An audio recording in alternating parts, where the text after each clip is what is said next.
কারগুজারি আমি প্রায়ই বলি যে আমার কারাগারের শেষ দিনের ইতিহাস যেদিন বের হই, হায় হায় গোয়েন্দা সংস্থার এতগুলো ক্লিয়ারেন্স লাগে। সব মামলার জামিনের কাগজ আসার পরেও আমার আম্মা 2 বার বেহুশ হয়েছে, পানি ডালছে 3-4 ঘন্টা করে, যখন হাইকোর্টে মামলার জামিন বাতিল হয়েছে। তারপরে কাগজগুলো চলে গেছে, এখন বের হব, এই মুহূর্তে বলে হুজুর ক্লিয়ারেন্স ছাড়া বাইর হওয়া যাবে না। আমার পেরেশানি মাথার মধ্যে। সুবহানাল্লাহ, সংক্ষিপ্তভাবে বলি, আমি আল্লাহকে ডাকতেছি, আল্লাহ নামাজ মাগরিবের নামাজের সময় হয়েছে, নামাজের মধ্যে গিয়ে বলছে, আল্লাহ আপনি তো জানেন আমার মায়ের অবস্থা কি, আমার মা কাঁদতে কাঁদতে কি অবস্থা, চোখের পানির কি অবস্থা। আজকে যদি এই মহিলা শুনে গেট থেকে কাপড় চুপড় সহ, কি সহ, মানে প্রায় 3 বছর পরে আমারে বলছে কাপড় চুপড় নিয়ে আসেন, আপনারা বের করে দেওয়া হবে, এই মুহূর্তে কয় ক্লিয়ারেন্স হয়েছে না আবার ভিতরে। হায় হায়, এই অবস্থায় ওই গেটের মেইন গেটের পাশে একটা ছোট্ট নামাজখানায় গিয়া আল্লাহর কাছে হাত তুলে বুঝলাম, আল্লাহ আপনি ছাড়া তো কেউ নাই, সকল দরজাগুলো বন্ধ হয়ে গেছে, আল্লাহ আপনার দরজা খোলা আছে, আপনি এই দরজাটাতে আমার দিকে একটু তাকান আল্লাহ। আমার মা আজকে যদি শুনে গেট থেকে, আমার গেটের সামনে আমার এই মামা, আমার চাচা, আমার ভাই দাঁড়ায় আছে, আর আমার মা অপেক্ষায় আছে, যদি শুনে গেট থেকে আবার কাপড় চোপড় সহ ভিতরে দিয়ে দিছে, আল্লাহ আমার মাকে হারায় ফেলবো, আল্লাহ না জানি কি হয়ে যায়। সুবহানাল্লাহ, 2 দিকে সালাম ফিরাইতে পারি নাই, আল্লাহর কাছে চাইছি, সালাম ফিরানোর আগেই কারারক্ষী কয় হুজুর আপনার ক্লিয়ারেন্স হয়ে গেছে, চলে আসেন। সুবহানাল্লাহ, আল্লাহর ডাক শুনে এই যে আপনাদের এলাকার সন্তান রাতে চিৎলারি কান্না নামাজ, এগুলো আমরা দেখেছি, তার চিৎকার, আল্লাহ পাক তার দোয়া হয়তো কবুল করেছে। যেই মামলা তিনি খাইছিলেন, আশা ছেড়ে দিছিলেন, 21শে আগস্ট গ্রেনেড হামলা মামলা, কি ভয়ঙ্কর এক মিথ্যা মামলা দিয়ে দিছে এই আল্লাহর বান্দাকে। এরপরেও আল্লাহ পাক যে সব পারেন তিনি, সুবহানাল্লাহ, বেকসুর খালাস। সুবহানাল্লাহ কর, বেকসুর খালাস। আমি ওই দিন অনেক খুশি হয়েছি, বিশেষ কয়েকটা কারণে। আমার চাচা আরেক 2-3টা আলেম, মাজলুম আলেম এখানে আছে। আপনার আকবর কমপ্লেক্সের প্রথম প্রতিষ্ঠাতা যিনি, আকবর কমপ্লেক্স বড় মাদ্রাসা, যেই মাদ্রাসার শ্রম গাম সবকিছু এই আলেমের আছে, মুহাদ্দিস মুফতি আবু তাহের রহমানী সাহেব।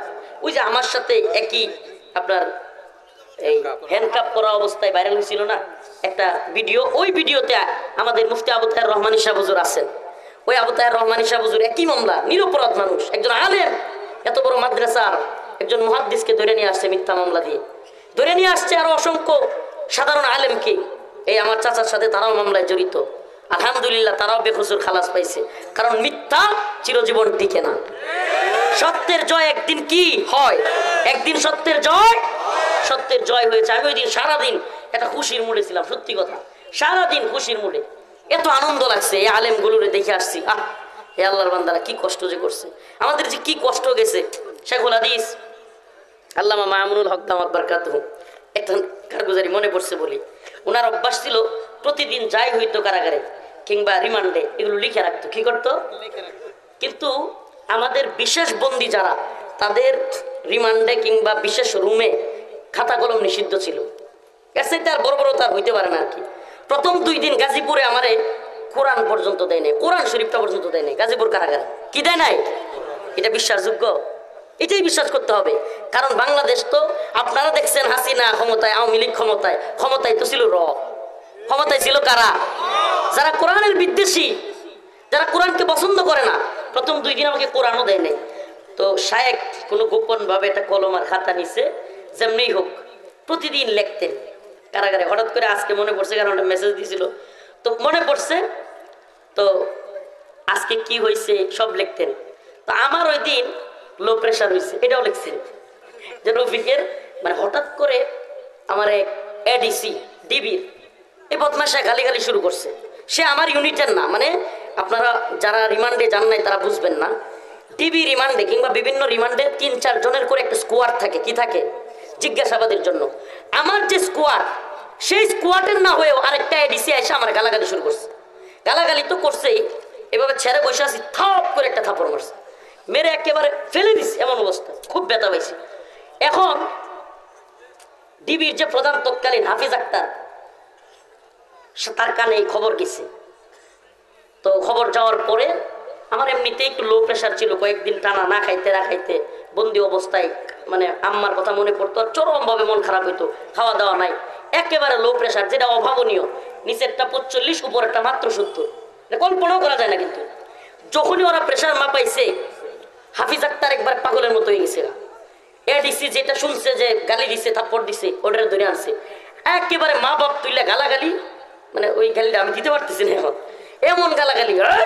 তুই জানোস এখন যদি মইরা যায় মাদানি তোর কি হইব, কি সর্বনাশ করছস, পেপু বাসি শুরু করছে, তাড়াতাড়ি করে অ্যাম্বুলেন্স আছে আমারে। তো শায়েক ওগুলো লিখছে, কি করছে, ওগুলো লিখছে।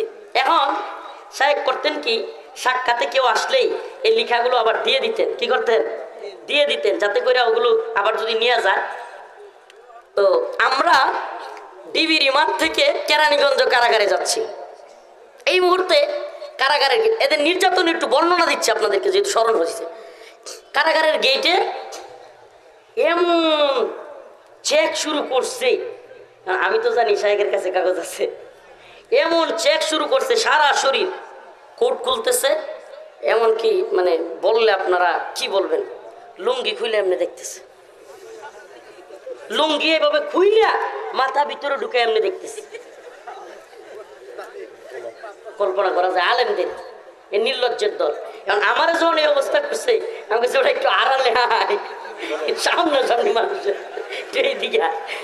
আমি আরেক গোয়েন্দা সংস্থার লোক, চাচা শুনেন আপনি, আরেক গোয়েন্দা সংস্থার লোক, ও কি করছে আমার, হ্যাঁ একটা মাতবুরি করস, প্রধানমন্ত্রী মানি না, রাষ্ট্রপতি মানি না, বক্তব্য দেশ, মানে তুই তো গাড়ি শুরু করছে।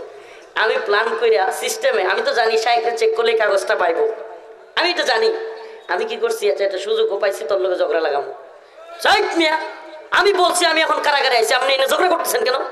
মানে আমার বিষয় হলো, আমি ঝগড়া টগড়া কইরা ওরা উস্কাইয়া দিলে শায়েখরে আর চেক করবো না। আমি এমন চেক করছি, এর ফাঁকে আল্লাহর বান্দা, একটু দেখায় আপনাদেরকে, আল্লাহর বান্দাই করছে কি, কাগজটারে আস্তি কইরা পকেট থেকে লইয়া আস্তি করে এইভাবে বাইর কইরা মাস্কের ভিতরে তুলে দিছে। আমি কিন্তু এটার লগে ঝগড়া করতেছি গোয়েন্দা সংস্থার লোকের সাথে, আর ধমকাইতেছে, মিয়া আর শায়েখ রফিক রফিক ঝগড়া করিও না, ঝগড়া করিও না, আর ওইদিকে শায়েখ কাজ করতেছে। তো এরা কি পরিমাণ জুলুম করেছে, সুবহানাল্লাহ ওয়া বিহামদিহি, এটা বোঝানোর উদ্দেশ্য ছিল আপনাদের।